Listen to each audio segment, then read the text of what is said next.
Kenyan citizens, including commercial drivers, have welcomed the introduction of electric buses in the country's transport system.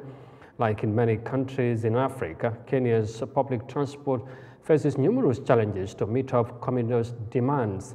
Now, vehicle operators in these African nations have also hailed the move, saying electric buses are more cost-effective.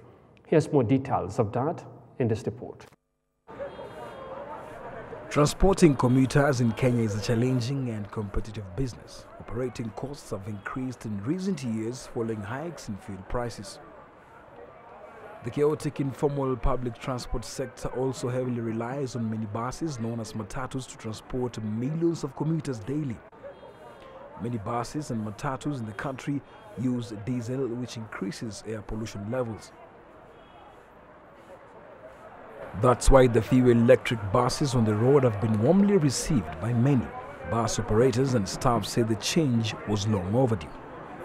First, lazima tukubali tunachangewa, yani lazima tuembrace change.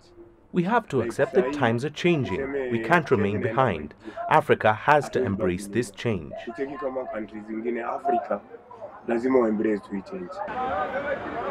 Daniel Mushai drives a diesel-powered Matatu minibus. For over 10 years, he's driven similar vehicles along different routes in Kenya. He says switching to electric buses will be a smart and timely move. The cost of fuel has really gone up, so we better change. I prefer the electric bus to these conventional engines. For the operators, keeping an electric bus on the road is cheaper. It also has a carrying capacity of 77 passengers.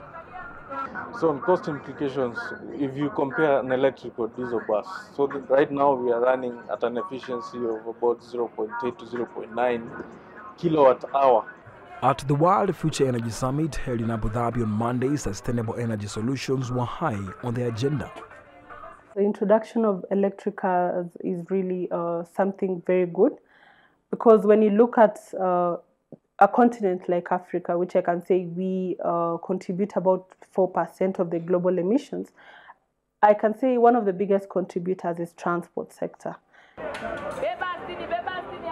Operators of electric buses in Kenya know they've just taken the first few steps in what is clearly a long journey towards a more sustainable transport system. It's a journey they're more than happy to embark on.